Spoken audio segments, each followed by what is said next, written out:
നമസ്കാരം.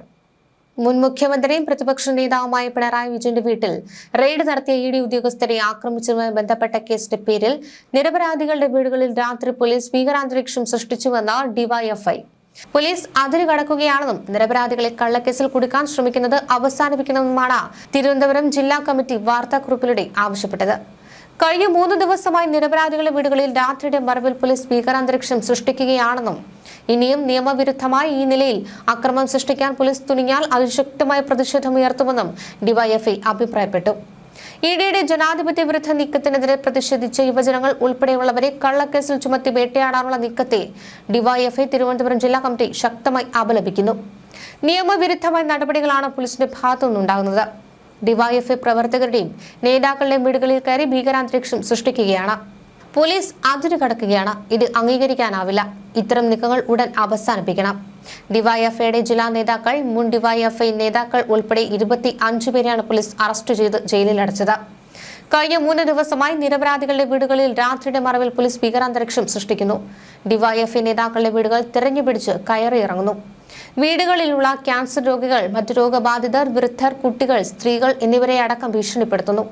കേന്ദ്ര സർക്കാരിന്റെ വേട്ടനായ്ക്കളെ പോലെ ഇഡി ഇന്ത്യയിലെ പ്രമുഖരായ രാഷ്ട്രീയ നേതാക്കളെ വേട്ടയാടുമ്പോൾ വി.ഡി. സതീശൻ ഇഡിയുടെ സ്പോക്ക് പേഴ്സണായി ഇത്തരം ഹീനകൃത്യങ്ങളെ ന്യായീകരിക്കുന്നു. ഇഡിക്ക് പാദസേവ ചെയ്ത് മോദിയുടെ പ്രതി പിടിച്ചുപറ്റുവാനാണ് നീക്കം. ഡിവൈഎഫ്ഐ പ്രവർത്തകർ ഉൾപ്പെടെയുള്ള പൊതുപ്രവർത്തകരുടെ വീടുകളിൽ ഇനി നിയമവിരുദ്ധമായി കടന്നെത്താനും അക്രമം സൃഷ്ടിക്കാനും പോലീസ് തുനിഞ്ഞാൽ അത് ശക്തമായ പ്രതിഷേധമുയർത്തും. യുവജനങ്ങളെ അണിനിരത്തി രാഷ്ട്രീയവും നിയമപരമായി ചെറുത്തുനിൽപ്പ് നടത്തും. കേന്ദ്ര അന്വേഷണ ഏജൻസികൾ ബി.ജെ.പിയുടെ രാഷ്ട്രീയ ആയുധമായി മാറുമ്പോൾ പ്രതിരോധം തുടരുക തന്നെ ചെയ്യും.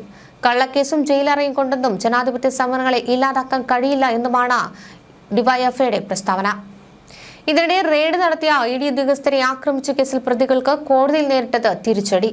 ആദ്യം പിടിയിലായ 5 പ്രതികളുടെ ജാമ്യാപേക്ഷ കോടതി തള്ളി. നിതിൻ രാജ്, മനോജ്, ജീവൻ, ശ്രീജിത്ത്, ഷാഹിൻ തുടങ്ങിയ പ്രതികളുടെ ജാമ്യാപേക്ഷയാണ് കോടതി തള്ളിയത്. ഇഡി ഉദ്യോഗസ്ഥർക്ക് എതിരെയുള്ള ആക്രമണവുമായി ബന്ധപ്പെട്ട കേസ് ഗൗരവമുള്ളതെന്നാണ് കോടതി നിരീക്ഷിച്ചത്. തിരുവനന്തപുരം ജുഡീഷ്യൽ 1ാം ക്ലാസ് മജിസ്ട്രേറ്റ് കോടതിയാണ് പ്രതികളുടെ ജാമ്യാപേക്ഷ തള്ളിക്കൊണ്ട് സുപ്രധാന നിരീക്ഷണം നടത്തിയത്. പ്രതികൾക്കെതിരെ വധശ്രമം, കൃത്യനിർവഹണ തടസ്സപ്പെടുത്തൽ കൂടാതെ PDPP വകുപ്പുകളും ചുമത്തിയിട്ടുണ്ട്. കേസ് അന്വേഷണം പ്രാഥമിക ഘട്ടത്തിലായതിനാൽ പ്രതികൾക്ക് ജാമ്യം അനുവദിക്കരുത് എന്നായിരുന്നു പ്രോസിക്യൂഷൻ വാദം. എന്നാൽ പ്രതികൾക്കെതിരെ വധശ്രമം അടക്കമുള്ള വകുപ്പുകൾ നിലനിൽക്കില്ല എന്ന പ്രതിഭാഗവും കോടതിയിൽ ഉന്നയിച്ചു. അതേസമയം തലസ്ഥാനത്ത് ഇഡി ഉദ്യോഗസ്ഥരെ വധിക്കാൻ ശ്രമിച്ച കേസിൽ 6 പ്രതികൾ കൂടിയാണ് കഴിഞ്ഞ ദിവസം രാത്രി അറസ്റ്റിലായത്. ആറ്റുകാൽ മുൻ കൗൺസിലർ ഉണ്ണികൃഷ്ണൻ ഉൾപ്പെടെയുള്ളവരാണ് അറസ്റ്റിലായത്. ഇതോടെ അറസ്റ്റിലായവരുടെ എണ്ണം 25ആയി. ഇനിയും അറസ്റ്റുകൾ തുടരുമെന്നാണ് സിറ്റി പോലീസ് കമ്മീഷണർ അറിയിച്ചിരിക്കുന്നത്. ഇതിനിടെ പ്രതികൾക്ക് ജാമ്യം ലഭിക്കുന്നതിന് മുൻപ് കുറ്റപത്രം നൽകാൻ DGPക്ക് ആഭ്യന്തരമന്ത്രി രമേശ് ചെന്നിത്തല നിർദ്ദേശം നൽകിയിട്ടുണ്ട്.